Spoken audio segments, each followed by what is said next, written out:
नमस्कार मित्रों, हमारे चैनल में आप सभी का हार्दिक स्वागत है। आखिरकार क्यों स्वयं भगवान श्री राम को आना पड़ा अदालत में गवाही देने के लिए? ये कहानी सच्ची घटना पर आधारित है। भारत के दक्षिण प्रांत किसी शहर में एक जज साहब हुआ करते थे।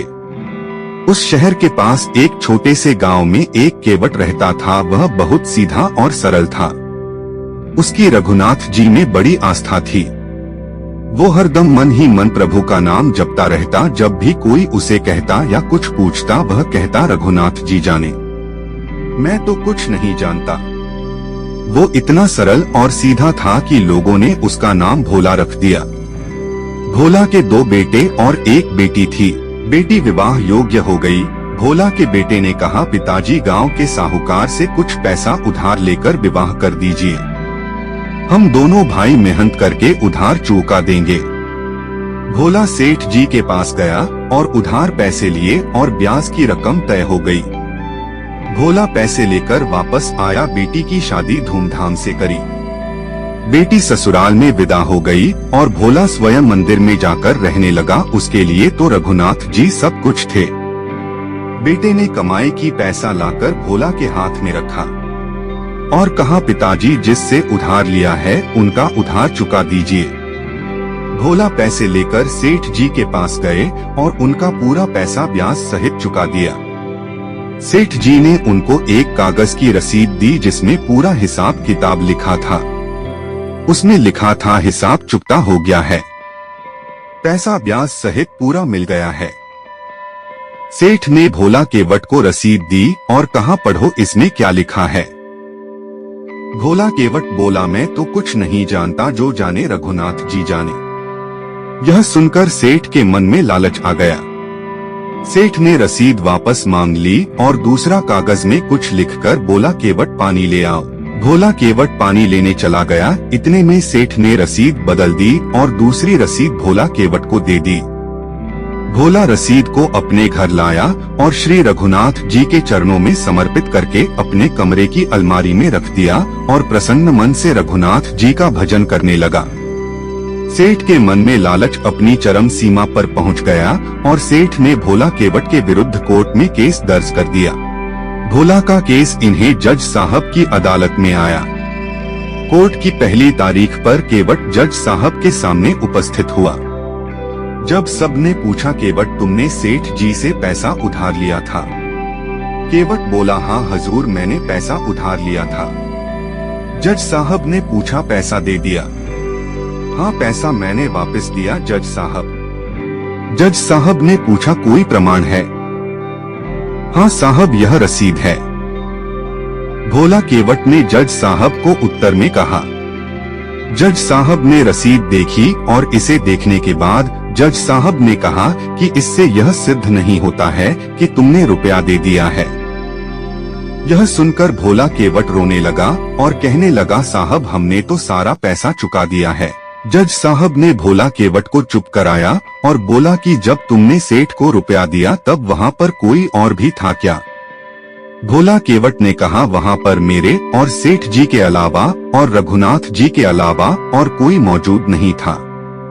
केवट ने सहज भाव से रघुनाथ जी का नाम लिया और जज साहब को लगा कि उनके गांव के रहने वाले कोई सज्जन पुरुष होंगे। जज साहब ने कहा, ठीक है, अगली तारीख पर आना। जज साहब ने अपने खर्चे पर एक समन रघुनाथ जी के नाम से डाकिये के हाथ से भिजवा दिया।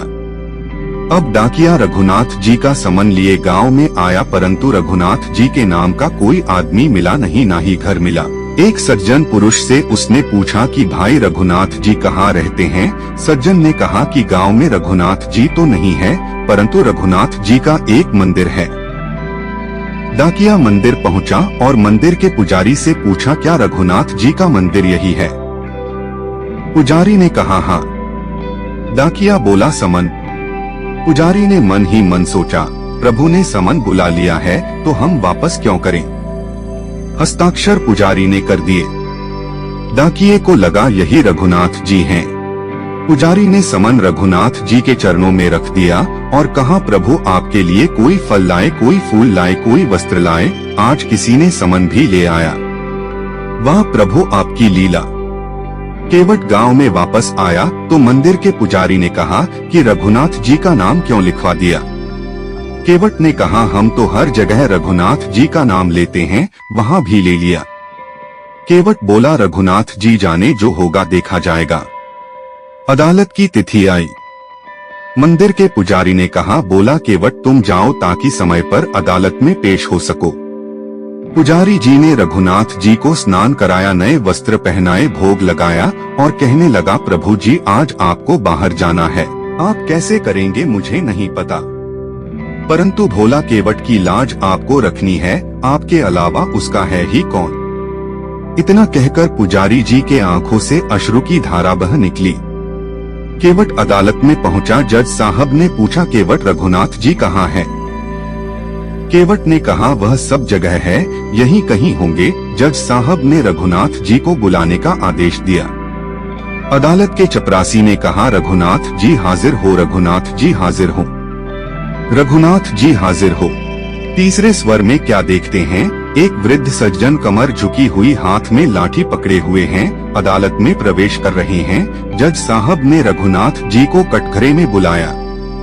भोला केवट ने रघुनाथ जी को प्रणाम किया। सेठ ने जैसे ही वृद्ध जी को देखा वह चौंक गया और मन ही मन सोचा, यह कौन है? जज साहब ने रघुनाथ जी से पूछा, क्या केवट ने रुपया वापस कर दिया? रघुनाथ जी बोले, हाँ कर दिया। जज साहब बोले, उसका कोई प्रमाण है?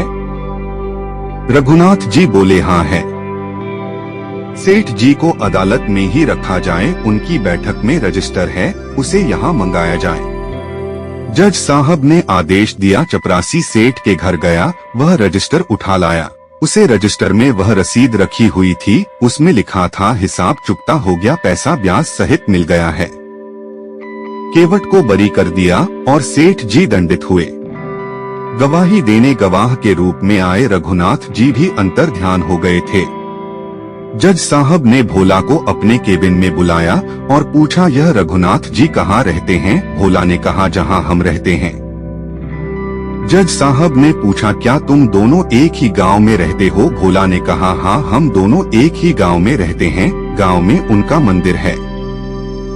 जज साहब ने सोचा, मंदिर के पुजारी तो लग नहीं रहे थे और मंदिर इन्होंने बनवाया हो ऐसी उनकी हैसियत नहीं लग रही थी। केवट बोला, यह वही है जो मंदिर में विराजमान है, यह वही है जो घाट घाट में विराजते हैं। जज साहब ने सुना, एकदम सकते में आए, उन्होंने डाकिये को बुलवाया। डाकिये ने कहा, जिस आदमी ने हस्ताक्षर किए थे यह वह नहीं था। जब जज साहब को सारा रहस्य पता लगा, जज साहब रोने लगे और कहने लगे, जो बड़े बड़े ऋषि मुनियों के ध्यान में नहीं आते, जिन्हें पाने के लिए वर्षों तपस्या करते हैं, वह एक केवट के लिए गवाह बनकर आए।